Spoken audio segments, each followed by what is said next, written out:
오늘 읽은 이 시편 33편은 표제가 따로 없습니다. 그래서 이제 혹자는 이 시편 33편이 시편 32편의 확장으로 사실상 이 두 시편이 하나의 시였을 것이다 라고 말하기도 합니다. 정확한 것은 우리가 알 수 없지만 충분히 그렇게 볼 수 있다라고 생각을 하는데, 그 이유는 이 두 시편이 서로 긴밀하게 연결되어 있는 것을 볼 수 있기 때문이에요. 우리 시편 32편 11절을 보면은 이렇게 말하는데, 너희 의인들아 여호와를 기뻐하며 즐거워할지어다. 마음이 정직한 너희들아 다 즐거이 외칠지어다 라는 말로 이제 끝이 났는데, 오늘 읽은 시편 33편 1절도 보면 거의 비슷합니다. 비슷하게 시작을 합니다. 너희 의인들아 여호와를 즐거워하라. 찬송은 정직한 자들이 마땅히 할 바로다 라는 동일한 표현으로 시작하는 것을 보면은 이 두 시편이 아주 긴밀하게 연결되어 있다라는 것을 볼 수 있습니다. 여러분, 우리가 지난 시간에 보았지만 시편 32편은 죄사함의 은혜를 입은 신자의 행복과 기쁨에 대해 말하면서 이 죄사함을 받은 자의 합당하고도 마땅한 반응은 하나님을 기뻐하고 즐거워하는 것임을 말했다면, 이제 오늘 보는 이 시편 33편은 그 주제를 이어받아서 조금 더 이제 구체적으로 죄사함과 구원의 은혜를 베풀어 주신 하나님이 그러면 도대체 어떤 분이시기에 우리가 그분을 기쁨과 즐거움으로 예배함이 마땅한지를 보충 설명하고 있는 내용이다라고 볼 수 있어요.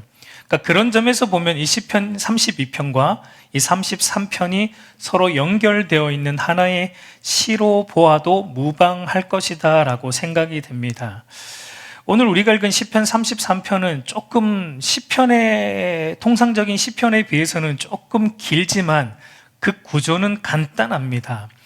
1절에서 3절은 이제 죄사함과 구원의 은혜를 입은 신자의 합당하고도 마땅한 반응은 하나님을 기뻐하고 즐거워함으로 찬송하고 예배하는 것임을 말하고 있고, 4절부터 19절까지는 신자가 하나님을 찬송하고 예배함이 마땅한 이유가 무엇인지 이제 좀 이유에 대해서 구체적으로 몇 가지를 말해주고 있고요.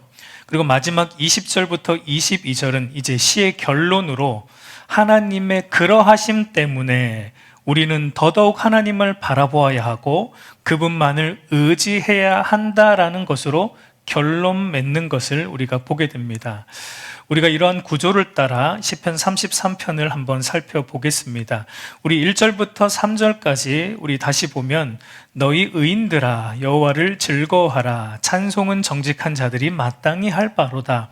수금으로 여호와께 감사하고 열줄 비파로 찬송할지어다. 새 노래로 그를 노래하며 즐거운 소리로 아름답게 연주할지어다 라고 말합니다.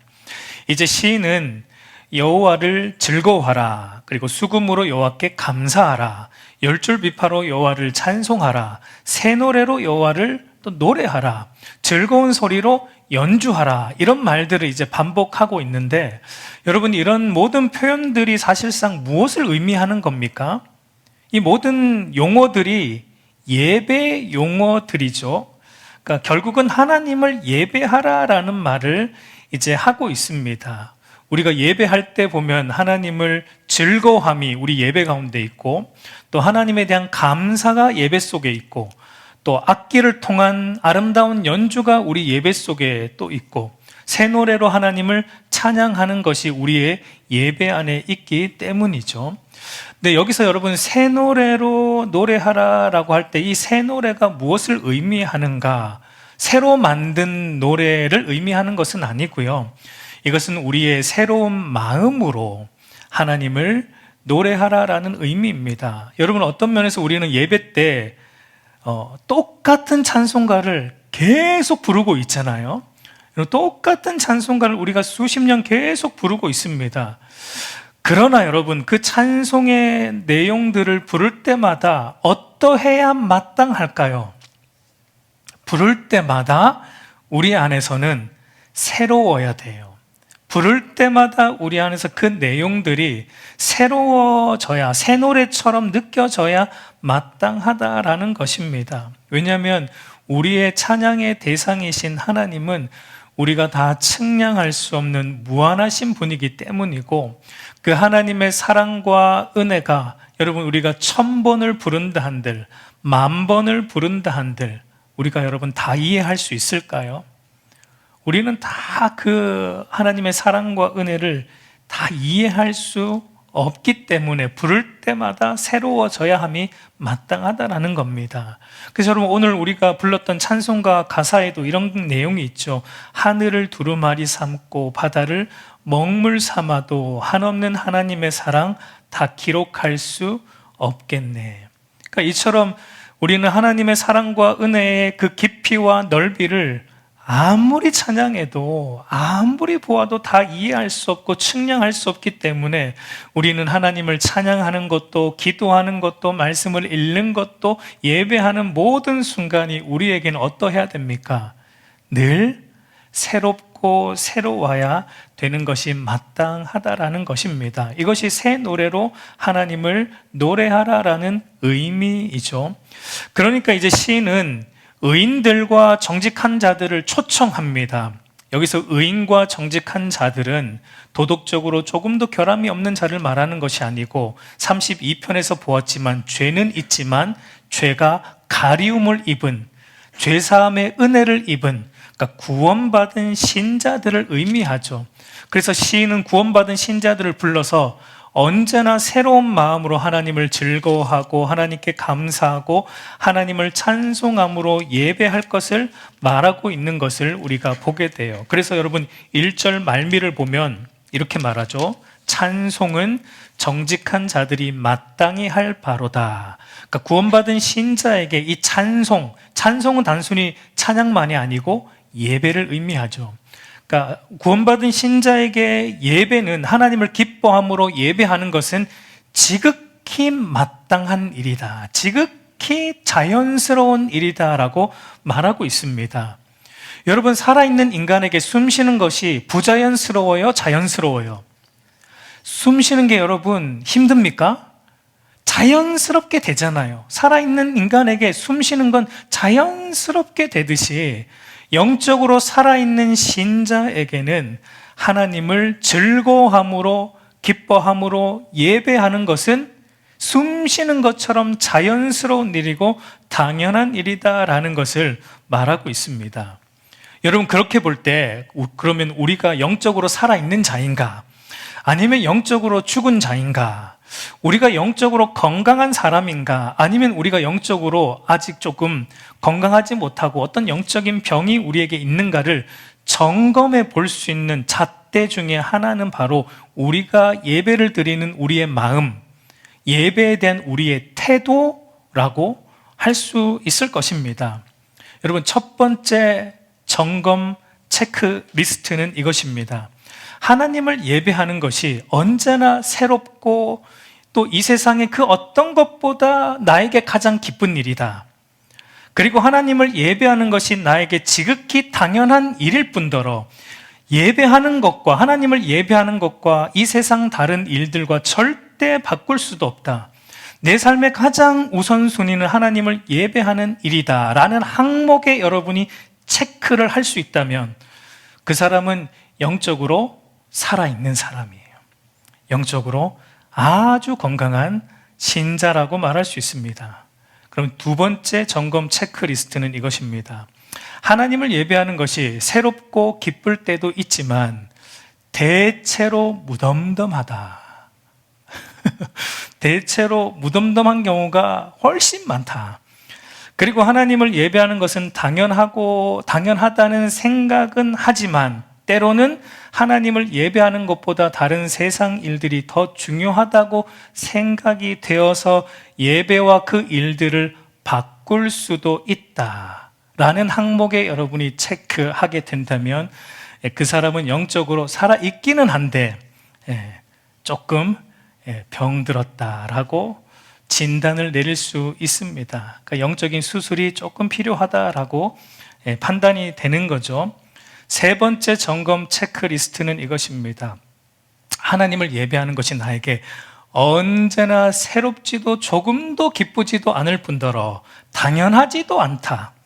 나오긴 나오는데 어떠한 강요에 의해서, 어떠한 압박감 때문에, 두려움 때문에 마지못해 나온다. 그리고 하나님을 예배하는 일이 내 삶에 있어 첫 번째 우선순위가 되어본 적이 단 한 번도 없다. 다른 일이 있으면 얼마든지 예배를 걸러도 내게는 아무런 마음의 짐도 없다 라는 항목에 여러분이 혹시 내가 해당된다라고 체크를 하게 되면 여러분, 그 사람은 영적으로 아직 죽은 사람입니다. 아직 거듭나지 않은 사람이다라고 이런 진단이 나올 수 있는 겁니다. 여러분, 저와 여러분은 어디 항목에 속합니까? 저와 여러분은 첫 번째에 속하는 자들이 되기를 간절히 소망합니다. 여러분, 하나님을 기뻐함으로 예배하는 것이 저와 여러분에게 숨쉬듯이 자연스러운 일이 되기를 소망해요. 그것이 기쁘고 그 어떤 것보다 우리에게 가장 중요하고 가치 있는 일이 되기를 우리 주님의 이름으로 축원합니다. 그러면 언제나 새로운 마음으로 하나님을 즐거워하고, 언제나 새로운 마음으로 하나님께 감사하고, 언제나 새로운 마음으로 하나님을 찬송함으로 예배할 수밖에 없는 이유가 무엇일까? 물론 여러분, 그 1차적인 이유는 시편 32편에서 보았습니다. 우리가 예배해야 됨이 마땅하고 그것이 우리에게 기쁜 1차적인 이유는 우리가 죄사함을 받았기 때문이죠. 우리의 그 엄청난 죄가 가리움을 입었기 때문에, 구원의 은혜를 받았기 때문에 우리는 죄로 인해 죽을 수밖에 없는 자들이었는데 하나님께서 그리스도의 대속의 공로를 통해 우리를 그 사망 권세에서 건져 영원한 하늘나라의 복락의 은혜를 주셨기 때문에 우리는 하나님을 기뻐하지 않을 수 없고, 감사하지 않을 수 없고, 찬송하지 않을 수 없고, 예배하지 않을 수 없습니다. 그래서 여러분, 오늘 이 자리에 또 우리가 모인 것 아닙니까? 근데 여러분, 오늘 시인은 구원받고 나니까 그것으로도 사실 충분한데, 그런데 구원받고 나니까 더 많은 이유가 있다라는 것을 오늘 이 시인은 깨닫고 있는 거예요. 시인은 하나님을 예배함이 마땅한 또 다른 이유를 오늘 우리에게 세 가지를 추가적으로 말해주고 있는 것을 보게 돼요. 첫 번째는 하나님이 말씀으로 온 세상을 지으신 전능하신 창조주이기 때문에 우리는 언제나 새로운 마음으로 하나님을 예배함이 마땅하다라고 시인은 말합니다. 그것이 이제 4절에서 9절의 내용인데 우리 6절과 7절 같이 읽어보겠습니다. 여호와의 말씀으로 하늘이 지음이 되었으며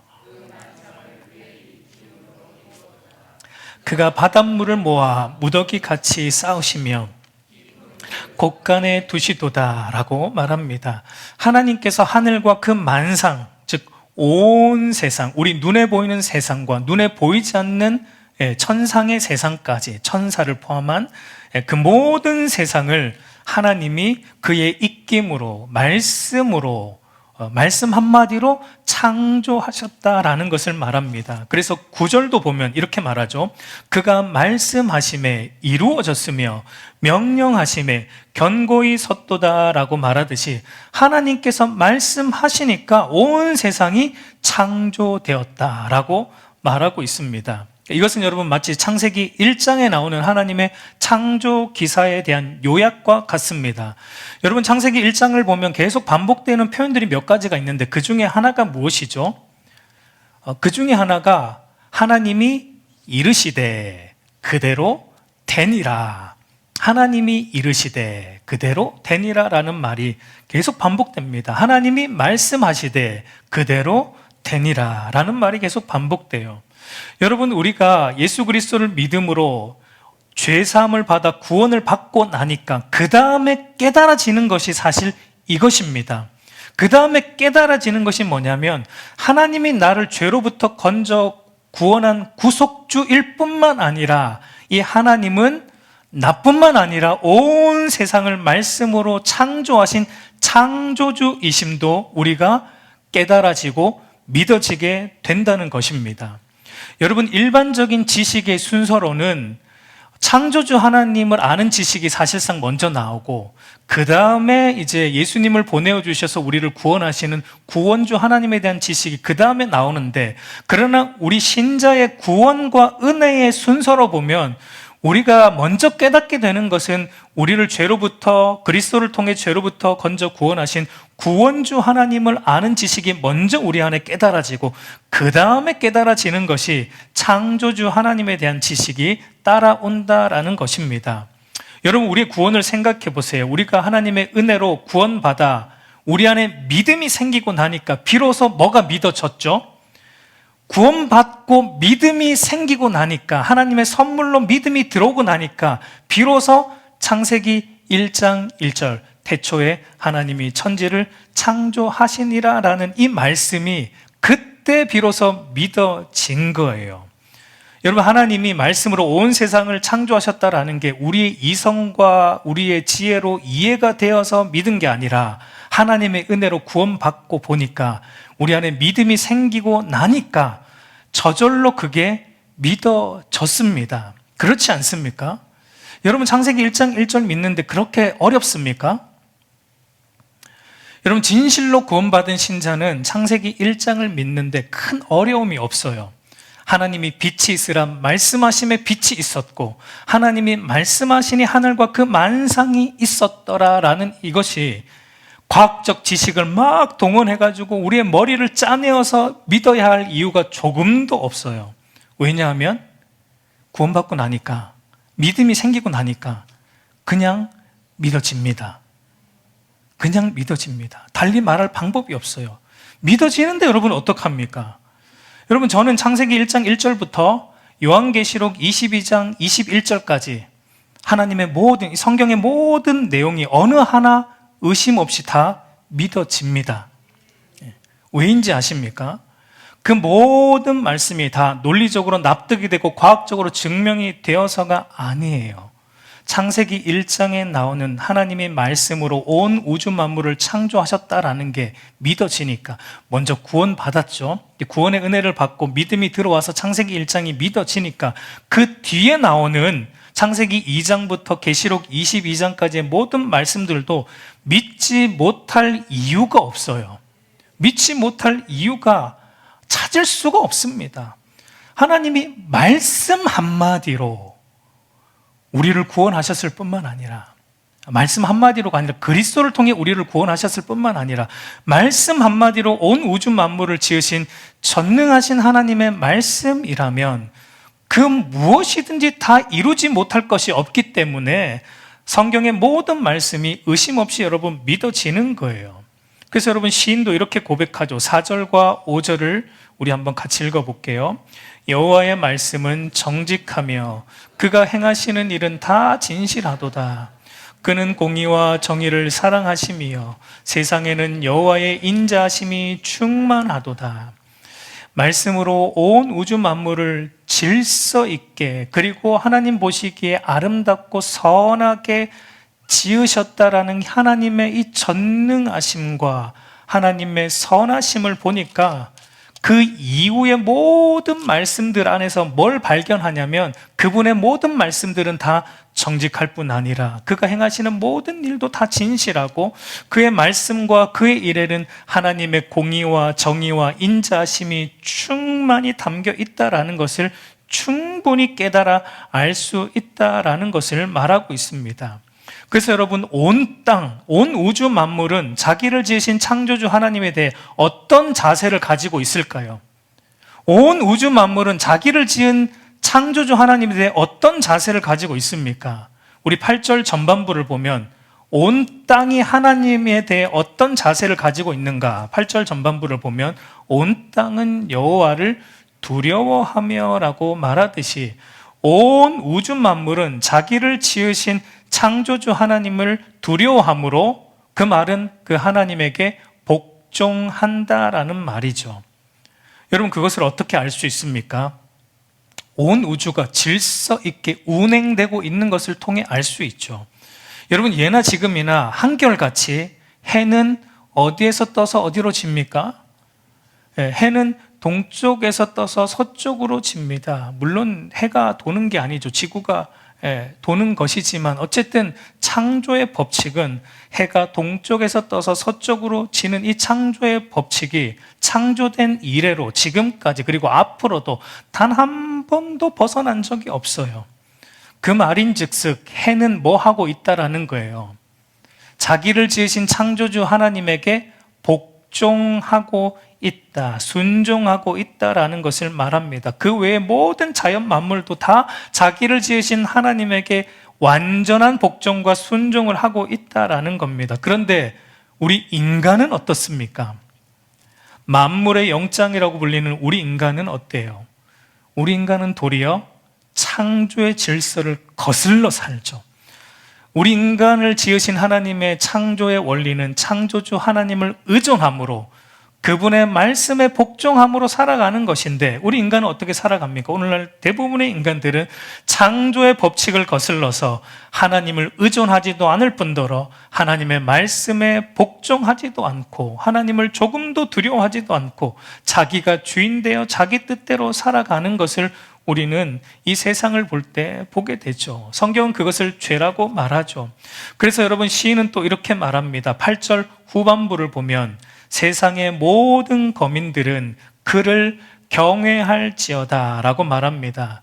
여러분 온 땅이 창조주 하나님을 두려워함으로 복종하듯이 모든 세상의 거민들, 모든 인간들도 어떠해야 마땅하다는 것입니까?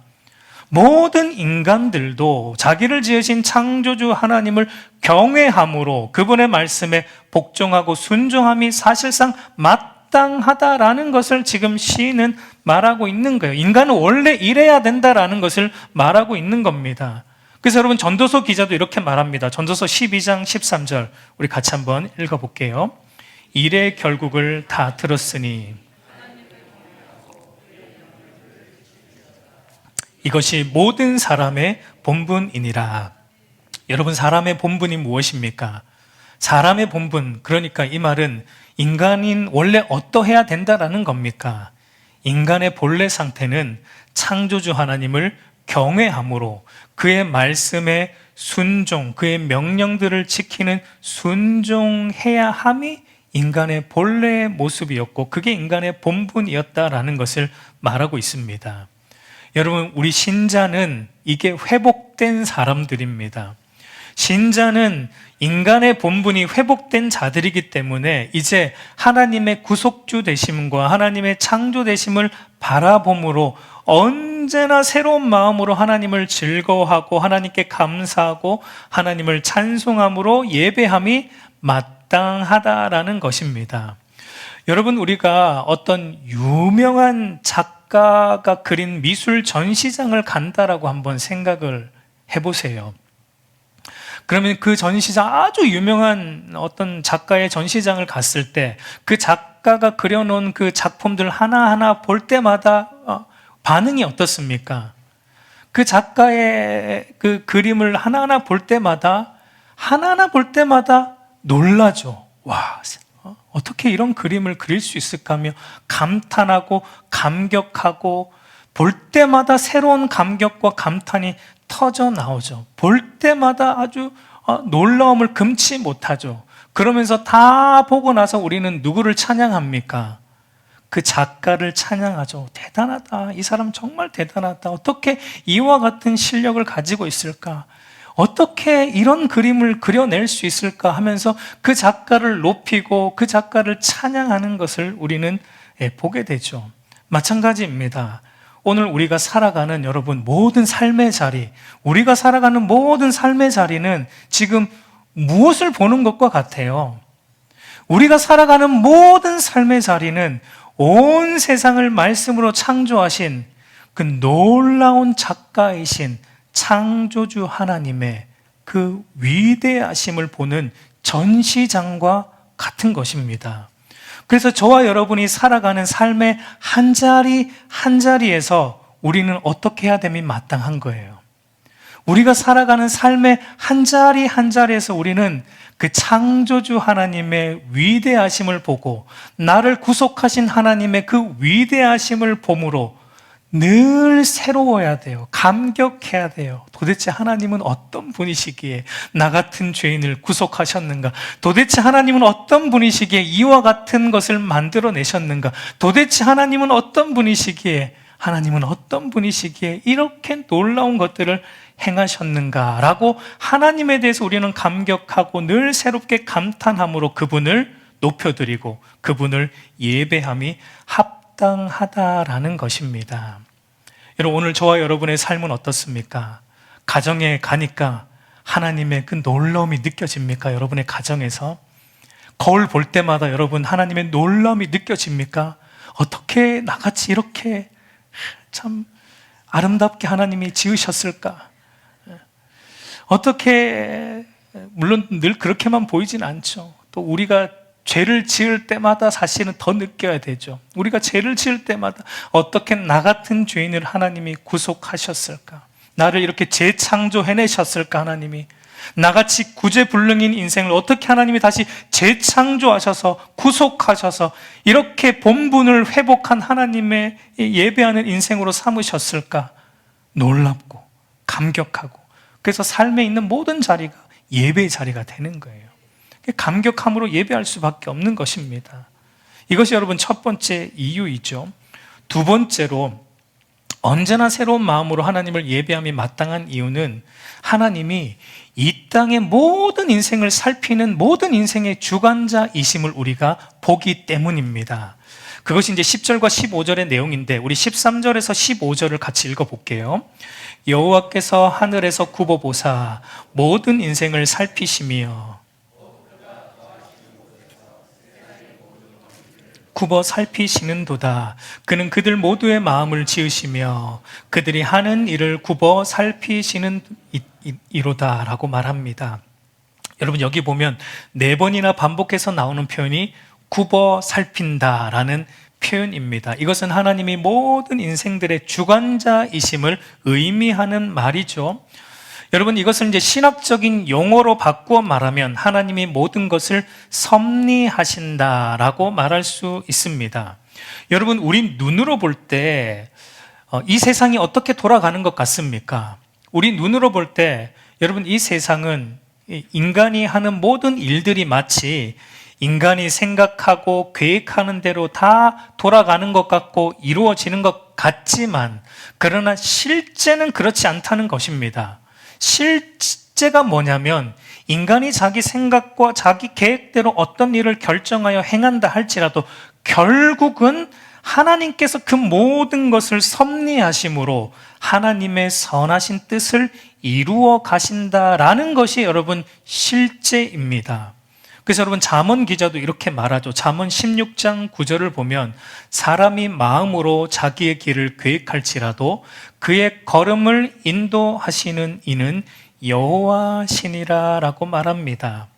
여러분, 이것은 우리가 무엇을 계획하고 결정하든 결국은 하나님 뜻대로 된다라는 그러니까 인간의 자유의지를 무시한 운명론이나 숙명론을 말하는 것이 절대 아닙니다. 여러분, 하나님은 인간의 자유의지를 조금도 배제하지 않습니다. 인간이 어떠한 일을 생각하고 계획하여 행하든 그것은 여러분 그 사람의 순수한 자유의지에서 나온 그 사람의 선택과 그 사람의 행함입니다. 그런데 중요한 것은 그렇게 행했 일들을 통해서 하나님의 계획이 변경되거나 하나님의 뜻이 조금 더 방해받는 일은 없다라는 게 하나님이 굽어 살피신다라는 말의 의미입니다. 여러분, 우리가 요셉의 인생을 통해 그것을 확인하죠. 여러분, 형들이 요셉을 미워하고 그리고 요셉이 오는 것을 보며 우리가 지난주에 보았지만 그를 죽임으로 뭐가 이루어지지 않게 하자라고 했죠. 그를 죽임으로 그에게 주신 하나님의 뜻이 이루어지지 않게 하자라고 그를 죽이자고 했는데 결국은 그들이 그런 악한 선택을 스스로 했죠. 그들의 악한 행동을 스스로 결정하여 했는데 그 일을 하나님은 어떻게 바꾸어 내셨습니까? 그 일을 하나님은 도리어 선으로 바꾸사, 그 형들의 악행을 도리어 선으로 바꾸사 모든 생명을 살리는 일에 하나님의 뜻하신 바를 이루셨다라는 것을 우리가 보게 되는 것입니다. 이것이 여러분 하나님의 섭리이고 모든 인생을 굽어 살피시는 하나님의 주관자 되심의 모습이에요. 그래서 여러분 시인도 이렇게 말하죠. 우리 10절과 11절을 보면은 여호와께서 나라들의 계획을 폐하시며 민족들의 사상을 무효하게 하시도다. 여호와의 계획은 영원히 서고 그의 생각은 대대에 이르리로다 라고 말합니다. 그러니까 결국은 하나님이 뜻하신 바만이 영원히 서게 될 것이고 대대에 이르게 된다라는 것을 말하고 있는 겁니다. 여러분 하나님이 모든 것을 이렇게 살피심으로 하나님의 뜻만이 영원히 선다라는 이 사실이 어떤 사람들에게, 여러분 불신자들에게, 그러니까 하나님을 인정하지 않는 사람들에게는 이게 어떻게 느껴질까요? 굉장히 불편하게 느껴질 뿐만 아니라 두려움으로 느껴집니다. 두려움으로 다가옵니다. 하나님이 모든 걸 살피신다. 하나님은 내 일거수일투족을 살피신다. 그리고 결국은 하나님의 뜻을 이루신다. 이게 하나님을 인정하지 않는 사람들에게는 굉장히 힘든 일일 뿐만 아니라 두려움이 되지만, 그러나 하나님을 믿음으로 하나님을 의지하는 자들에게는 어떤 것이 됩니까? 이것만큼 여러분 우리의 위로가 되는 것이 없고 우리의 힘이 되는 것이 없습니다. 하나님이 모든 걸 살피시고 모든 것을 합력하여 선을 이루신다라는 것이 우리 믿는 신자에게는 이것이 무한한 위로이고 무한한 힘이에요. 왜냐하면 여러분 우리의 모든 인생이 하나님의 살피시는 손길 안에 있다라고 생각을 해보면 이것만큼 안전한 것이 없기 때문에 그래요. 세상에서 가장 안전한 손은 어디입니까? 하나님의 손이죠. 부처님 손이 아니고 우리 하나님의 손길 위에 있다라는 것이 가장 안전한 것입니다. 로마서 8장 28절에서 우리가 알거니와 하나님을 사랑하는 자 곧 그의 뜻대로 부르심을 입은 자들에게는 모든 것이 합력하여 선을 이루느니라 라고 말하듯이 이 하나님의 섭리의 손길 안에 있는 인생은 결국 모든 것이 합력하여 선을 되기 때문에 염려할 이유가 없는 것이죠. 그러니까 여러분 우리가 이걸 깨닫고 보니까 하나님이 모든 걸 살피신다, 나를 돌보신다, 이걸 여러분 우리가 구원받고 깨닫게 되니까 우리가 기뻐하지 않을 수 없는 거예요. 즐거워하지 않을 수 없고 찬송하지 않을 수 없고 그분을 예배하지 않을 수 없다라는 것입니다. 이게 여러분 우리가 예배하지 않을 수 없는 두 번째 이유예요. 그럼 마지막 세 번째로 언제나 새로운 마음으로 하나님을 예배함이 마땅한 이유는 모든 인생의 주관자이신 섭리 하나님의 손길이 특별히 자기를 경외하는 백성들을 향해 있기 때문입니다. 두 번째와 비슷한 맥락인데요. 우리 16절과 19절의 내용이 그것을 말하고 있는데 우리 18절, 19절 같이 읽어보겠습니다. 여호와는 그를 경외하는 자, 곧 그의 인자하심을 바라는 자를 그들이 굶주릴 때 그들을 살리시는도다. 여러분 하나님의 모든 인생을 굽어 살피시는데 특별히 하나님의 시선이 누구에게 향해 있다라고 말하고 있습니까? 하나님은 온 세상을 다 보고 계시는데 특별히 하나님의 눈이 고정되어 있는 게 어디다? 바로 하나님을 경외하는 그의 백성들에게 하나님의 시선이 고정되어 있다라고 말합니다. 여러분 이것이 실은 하나님이 모든 인생을 굽어 살피는 궁극적인 이유입니다. 모든 인생을 왜 굽어 살피시는가? 왜냐하면 그 가운데 모든 인생들 가운데 끼어있는 자기 백성들을 보호하시기 위해, 모든 인생들 가운데 끼어서 믿음 없는 사람들 사이에 끼어서 이리 치고 저리 치고 있는 자기 백성들을 하나님이 때를 따라 돕기 위해, 때를 따라 돌보시기 위해 하나님의 시선이 자기 백성들에게 머물러 있다라는 겁니다. 역대기의 저자도 이렇게 말해요. 역대하 16장 9절을 보면 여호와의 눈은 온 땅을 두루 감찰하사 전심으로 자기에게 향하는 자들을 위하여 능력을 베푸시나니. 여러분 여기도 보면 하나님의 눈이 온 땅을 감찰하시는데 무엇과 연결이 되어 있어요? 전심으로 하나님을 향하는 자들에게 능력을 베푸시는 것과 하나님이 온 땅을 감찰하는 것이 연결되어 있는 것을 보게 되죠. 그러니까 이게 무슨 말입니까? 하나님이 온 땅을 감찰하시는 진짜 이유가 뭐냐면, 진짜 이유가 어디에 있냐면, 하나님에게 향하는 자기 백성들, 전심으로 하나님을 찾는 자기 백성들에게 능력을 주셔서 믿음 없는 사람들의 틈바구니 속에서 살아가는 그 현실의 고난과 환난을 이기게 하시기 위함이다라는 것입니다. 여러분, 이것을 사도 바울의 표현으로 말하면 고린도전서 10장 13절을 보면, 사람이 감당할 시험 밖에는 너희가 당한 것이 없나니 오직 하나님은 미쁘사 너희가 감당하지 못할 시험 당함을 허락하지 아니하시고 시험 당할 즈음에 또한 피할 길을 내사 너희로 능히 감당하게 하시느니라. 여러분, 마치 자녀의 안위를 위해 늘 주의하여 바라보고 또 자녀가 넘어지려고 하는 그 순간에 그 자녀를 붙잡아 다치지 않게 하려고 초인적인 힘으로 그 자녀를 향해 뛰어가는 그의 부모처럼, 하나님도 자기 자녀 삼은 저와 여러분의 안위를 위해 늘 주의하여 우리를 바라보고 계시다가 우리가 넘어질 즈음에, 시험당에 넘어질 즈음 되면 하나님이 능력을 베푸심으로 우리를 피할 길을 내시고 우리가 그 상황을 감당할 힘 공급하여 주신다라는 것입니다.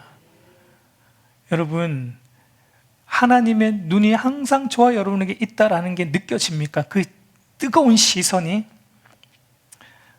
여러분, 연애해 보셨죠? 연애할 때 눈이 항상 어디로 가죠? 그 좋아하는 사람을 향하잖아요. 좋아하는 사람이 어떻게 행동하나, 뭐 필요한 거 없나 하면서 늘 눈이 좋아하는 사람에게 향해 있잖아요. 하나님이 저와 여러분을 그렇게 사랑하시기 때문에 하나님의 눈이 늘 저와 여러분에게 와 있어요. 여러분, 매 순간 살아가면서 그 하나님의 그 뜨거운 눈초리가 느껴져야 돼요. 그 사랑의 눈초리, 우리를 그렇게 지켜보시는 하나님의 그 눈초리가 느껴져야 돼요. 그러면 찬양하지 않을 수가 없고, 기뻐하지 않을 수 없고, 즐거워하지 않을 수 없고, 예배하지 않을 수 없어요. 그러니까 그 자리에서 앉아서 우리는 찬양하게 되고 예배하게 되고 기뻐하게 돼요. 하나님의 시선이 느껴지는 그 순간에 그 자리가 예배의 자리가 되는 거예요. 이 예배당에 와야 예배가 아니라 그 하나님의 시선을 받고 있는 매 순간이 우리는 기뻐하고 즐거움으로 예배하는 예배의 자리가 되는 것입니다. 여러분, 이게 예배할 수밖에 없는 이유라는 거예요. 그러니까 여러분, 누가 복받은 사람입니까? 12절을 보면은, 그래서 시인은 이렇게 말하죠. 우리 같이 읽어볼게요.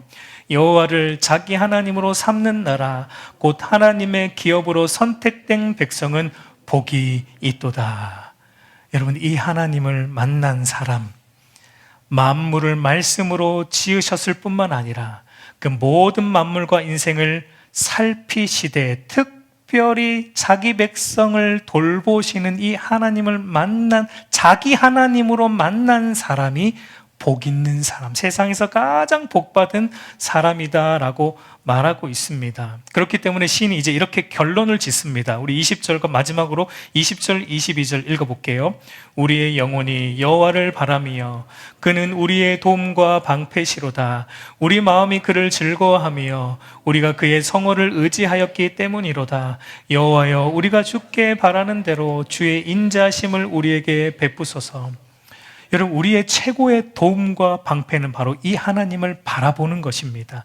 이 하나님을 의지하는 것이다 라고 말합니다. 말씀으로 모든 것을 지으시고 모든 인생을 감찰하시는 그 전능하신 하나님이 인자하심으로 나를 구원하여 자기 백성 삼아 주셨을 뿐만 아니라 내 인생을 처음부터 끝까지 돌보시고 선하게 인도하신다라는 이 사실만큼 우리를 기쁘게 하는 것은 없고, 이것으로 우리는 하나님을 예배할 충분한 이유가 있다라는 것입니다. 여러분, 하나님이 우리에게 아무것도 안 주셔도 이것만으로 우리는 그분을 예배할 충분한 이유가 있다라는 거예요. 이제 말씀을 맺겠습니다. 여러분, 오늘 무엇 때문에 우리는 하나님을 예배합니까? 무엇 때문에 우리는 하나님을 찬송하고 또 즐거워합니까? 하나님을 찬송하고 그분을 즐거워하고 그분을 예배하면 하나님이 나를 좀 더 이쁘게 봐주셔서 내 삶에 돈을 좀 더 챙겨주시고 내 주머니에 좀 더 찔러 넣어주시고 뭔가 성공을 더 많이 허락해 주실 것 같아서 그런 까닭들 때문에 우리는 하나님을 찾고 그분을 예배합니까? 여러분 그거 아십니까? 하나님은 저와 여러분이 어떠하든지 우리 상태가 좋든지 안 좋든지 우리 상태가 조금 비실대고 있든지 상관없이 하나님은 저와 여러분을 한결같이 사랑하신다라는 사실을 아십니까? 우리가 잘할 때 하나님 우리를 더 사랑하시고 우리가 못하면 조금 안 사랑하시고 그러지 않아요. 하나님은 우리가 못할 때도 동일하게 그리스도 안에서 우리를 동일하게 사랑하시는 분이에요. 동일하게 우리에게 은혜를 주시는 분이에요. 동일하게 우리가 못할 때도 하나님은 동일하게 우리에게 하늘에 있는 복락을 다 주시는 분입니다. 그러니까 하나님이 저와 여러분에게 원하시는 것은 그런 거래가 아니에요. 그러니까 조건 없는 진실한 부모와 자녀의 관계를 하나님은 원하신다라는 겁니다. 아무런 조건 없이 하나님이 나의 구속주이시기 때문에, 나의 창조주이시기 때문에, 나의 주관자이시기 때문에, 나의 아버지이시기 때문에, 언제나 나에게 좋은 것으로 주기를 원하시는 아버지이시기 때문에 우리가 그분을 찾고 그분을 기뻐하고 그분을 예배하는 것이 신자에게 마땅하고 그것이 숨쉬는 것과 같이 당연한 일이다라고 말합니다. 오늘 저와 여러분이 그 자리로 갈 수 있기를 간절히 소망합니다. 우리가 아무런 조건 없이 그저 그 하나님을 바라봄으로 기뻐하고 즐거워하고 예배하는 인생들이 되기를 우리 주님의 이름으로 축복합니다.